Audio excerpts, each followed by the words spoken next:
मेरा मणिपुर जल रहा है। आज इस एक स्टेटमेंट ने पूरे भारत में हर एक न्यूज़ चैनल और हर एक ऐसे यूट्यूब प्लेटफॉर्म को अपने कवर में ले लिया है जो कि एक आग की तरह, एक सनसनी की तरह फैलता जा रहा है।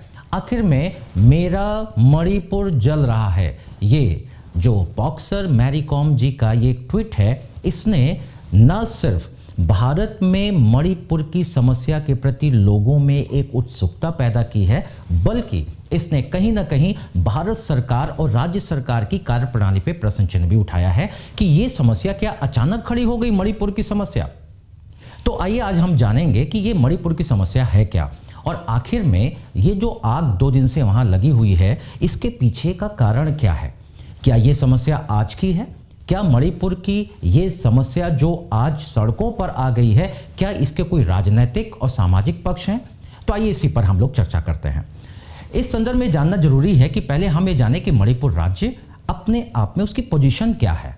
मणिपुर राज्य, जिसमें कुल 16 जिले हैं, ये एक सीमावर्ती राज्य है जो कि अपने नॉर्थ में नागालैंड, साउथ में मिजोरम और साथ ही साथ वेस्टर्न पार्ट में आसाम राज्य से घिरा हुआ है।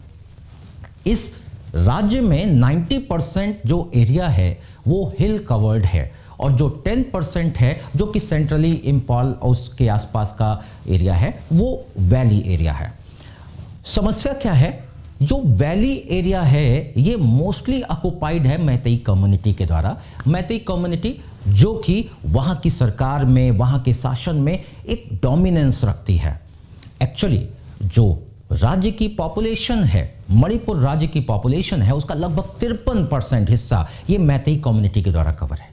लेकिन जो 16 जिले हैं उनमें से 10-11 जिले जो पहाड़ी इलाके हैं, वहां पर कुकी और मिजो कम्युनिटी के शेड्यूल्ड ट्राइब निवास करते हैं। और आप जानते हैं जो ट्राइबल एरियाज हैं, उन ट्राइबल एरियाज को स्पेशल प्रोटेक्शन मिलता है।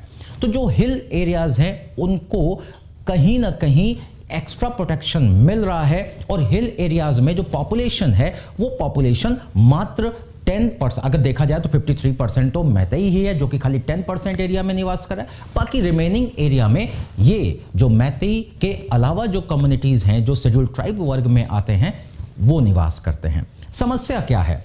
एक्चुअली जो आज की समस्या है वो ये है कि मैतेई कम्युनिटी डिमांड कर रही है कि उसे शेड्यूल्ड ट्राइब का दर्जा दिया जाए। लेकिन शेड्यूल्ड ट्राइब का दर्जा देने में दिक्कत क्या है? मैतेई कम्युनिटी ये कह रही है कि 1949 में जब मणिपुर राज्य का भारत संघ के साथ विलय हुआ था, उस समय तक उनको शेड्यूल्ड ट्राइब का दर्जा प्राप्त था। उसके बाद जब संविधान बना तो उनका यह दर्जा बदल गया। लेकिन आज भी जो मैतेई कम्युनिटी है ये न सिर्फ ओबीसी का दर्जा रखती है, बल्कि शेड्यूल्ड कास्ट के रूप में भी उनको कई सारी फैसिलिटीज मिलती हैं। लेकिन जितनी तेजी से आज मैतेई कम्युनिटी डिमांड क्यों कर रही है? क्योंकि ये जो 10% एरिया है जो कि इम्फाल, चूरा, चांदपुर जो एरिया जिला है, ये जो एरियाज हैं यहाँ पर मैतेई कम्युनिटी, क्योंकि वैली एरिया है, लैंड एरिया है, तो यहाँ पर ज़्यादातर जो इंडस्ट्रियल ग्रोथ है, बाकी इकोनॉमिक डेवलपमेंट है, वो इन्हीं एरियाज में है। तो यहाँ पर जो पॉपुलेशन बड़ी तेजी से बढ़ रही है। दूसरी ओर म्यांमार से, दूसरे एरियाज से, बांग्लादेश से लोग आ रहे हैं और इस एरिया में बस रहे हैं, जिससे वहां पर रिसोर्सेज पर दबाव भी बढ़ रहा है। मैतेई कम्युनिटी चाहती है अगर शेड्यूल्ड ट्राइब का दर्जा उसे मिल जाएगा तो ट्राइबल एरिया हो जाएगा, और ट्राइबल एरिया में कोई भी बाहरी आकर जमीन ले सकता है, क्योंकि संविधान के आर्टिकल 371C के अंतर्गत मणिपुर में ट्राइबल एरिया को स्पेशल दर्जा भी प्राप्त है। हिल एरिया कमेटीज भी बनी हुई हैं वहां पर, और ये जो शेड्यूल्ड ट्राइब का दर्जा है ये मिलने से न सिर्फ उनके इकोनॉमिक इंटरेस्ट प्रोटेक्ट होंगे, उनकी लैंड प्रोटेक्ट होगी, बल्कि कई सारे कॉन्स्टिट्यूशनल प्रोटेक्शन भी मिल जाएंगे। तो प्रॉब्लम क्या है? प्रॉब्लम ये है कि जो कुकी हैं, कुकी और मिजो कम्युनिटी वाले लोग हैं जो अभी शेड्यूल्ड ट्राइब का स्टेटस रखे हुए हैं, उन्हें लगता है कि अगर इनको शेड्यूल्ड ट्राइब का दर्जा मिल गया तो फिर ये तो मेजॉरिटी में, यानी कि 53% ऑलरेडी इनकी पॉपुलेशन, तो जो अभी तक उनको हिस्सेदारी शेड्यूल्ड ट्राइब होने के कारण मिल रहा था उसमें भी इनका वर्चस्व हो जाएगा। तो वे ना सिर्फ उनकी लैंड पर वहां पर आकर बसना शुरू कर देंगे, क्योंकि अभी तो जो ट्राइबल एरियाज हैं वहां पर ये नहीं जा सकते, इसलिए वहां पर उनको अपने इकोनॉमिक इंटरेस्ट है। जैसे ही शेड्यूल्ड ट्राइब का दर्जा मिलेगा, इनको मैतेई को, तो इनको न सिर्फ राज्य में बल्कि राज्य के उस इम्फाल, चूरा चांदपुर जो एरियाज हैं या 5 जिले हैं उनसे बाहर निकलकर इन्हें हिल एरियाज में बसने का अधिकार मिलेगा। प्रॉब्लम यहां पर एक और बड़ी आ रही है कि अभी हाई कोर्ट ने ये निर्देश दिया, क्योंकि मैतेई कम्युनिटी काफी दिनों से डिमांड कर रही थी और उसने high court, Manipur high court में जाकर इसके लिए निर्देश जारी करने का भी एक एप्लीकेशन डाला था और हाई कोर्ट ने राज्य की सरकार को यह निर्देश भी दिया कि वो इसको प्रोसीजरल तरीके से आगे बढ़ाए और 1 हफ्ते के अंदर उसने ये निर्देश भी दिया कि 1 हफ्ते के भीतर ऐसा प्रोसीजर स्टार्ट करके हाई कोर्ट को अवगत कराओ। यानी कि राज्य की सरकार, और आपको मालूम है संवैधानिक तरीके से अगर हम पॉलिटिक की तरीके से बताएं तो फिर किसी भी कम्युनिटी को शेड्यूल ट्राइब का दर्जा देने की एक प्रक्रिया है। राज्य की सरकार प्रारंभ करेगी इस प्रक्रिया को, फिर वो ट्राइबल मिनिस्ट्री के पास जाएगा, ट्राइबल मिनिस्ट्री रजिस्ट्रार जनरल के पास भेजेगा, रजिस्ट्रार जनरल उसके ऊपर अप्रूवल देकर उसके साथ साथ जो नेशनल शेड्यूल ट्राइब कमीशन है उसका परमिशन लगेगा, फिर कैबिनेट के पास जाएगा और कैबिनेट की फाइनल अप्रूवल के बाद पार्लियामेंट उस पर लॉ बनाकर किसी को भी शेड्यूल ट्राइब दर्जा के रूप में डिक्लेयर कर देगी। भारत के इस राज्य में ये जो प्रॉब्लम खड़ी हुई, ये वैली वर्सेस हिल एरियाज, क्या ये है? क्या नॉन ट्राइबल वर्सेस ट्राइबल, क्या ये प्रॉब्लम है? अगर हम इन दोनों पहलुओं से देखें तो नॉन ट्राइबल वर्सेस ट्राइबल का जितना विवाद है उतने ज्यादा विवाद ये पहाड़ी और वैली क्षेत्र में वर्चस्व को लेकर है, क्योंकि जो वैली क्षेत्र है ये मैतेई कम्युनिटी के द्वारा डोमिनेटेड है और जो हिल एरियाज हैं ये जो कुकी, मिजो और बाकी जो 20 से अधिक ट्राइब्स हैं जो इन्हीं दोनों कैटेगरीज में आते हैं इनके द्वारा डोमिनेटेड है। और उनको लगता है, यानी कुकीज, मिजोज को लगता है कि ये मैतेईज उनके डोमिनेंस को, यानी कि जो अगर राज्य के प्रशासन में देखा जाए तो 53% होने के कारण मैतेईज का ही डोमिनेंस है, मैतेई कम्युनिटी का ही डोमिनेंस है और अगर उनको शेड्यूल ट्राइब का दर्जा मिल गया तो वे हिल एरिया पे भी वर्चस्व बनाएंगे।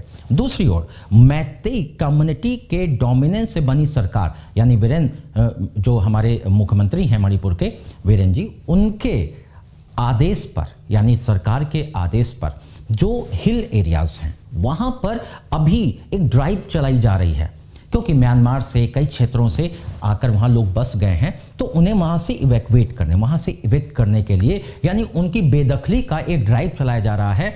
वहां से चूंकि जो लोग वहां घर बना लिए हैं हिल एरियाज में, उनको वहां से बेदखल किया जा रहा है, उनसे सिटीजनशिप के प्रमाण मांगे जा रहे हैं, उनसे शेड्यूल ट्राइब के प्रमाण मांगे जा रहे हैं और साथ ही साथ में इसको जो कुकीज हैं, जो मिजोज हैं, उनको लग रहा है कि ये जो मैतेई कम्युनिटी है ये इन्हें डिस्टेबलाइज करने का प्रयास कर रहे हैं और ये अगर शेड्यूल ट्राइब के दर्जे में आ गए तो ये आकर उन्हें इन एरियाज में भी डोमिनेट करेंगे। इसीलिए ये कुकीज और मिजो ट्राइब के लोग इन्हें किसी भी तरीके से शेड्यूल ट्राइब का दर्जा देने के विरुद्ध हैं।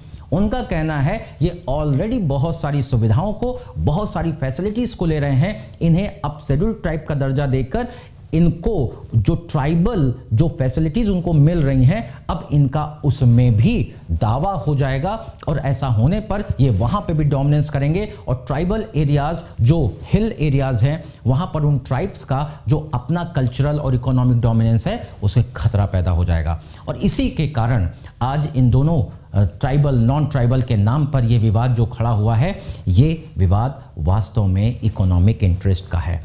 और ऐसे में सरकार के पास क्या विकल्प बचते हैं, सरकार को क्या क्या कदम उठाने होंगे, इन सब पर सभी की निगाहें रहेंगी, क्योंकि मणिपुर राज्य और उस नॉर्थ ईस्ट का जिसे हम एक स्विट्जरलैंड के, भारत के स्विट्जरलैंड के रूप में भी देखते हैं, उस राज्य का जो आज का स्थिति है ये आगे चलकर नागालैंड, मिजोरम, आसाम और बाकी राज्यों को भी प्रभावित कर सकती है। तो इस पर बराबर नजर बनी रहेगी और ये देखना होगा कि इस प्रकार के विवादों का सरकार किस प्रकार से समाधान करती है। अगले वीडियो में हम मणिपुर से रिलेटेड और भी बहुत सारी जानकारियां आपको देंगे और वहां की जो ये समस्याएं हैं, आर्थिक राजनीतिक समस्याएं हैं, इन पर भी चर्चा करेंगे। धन्यवाद।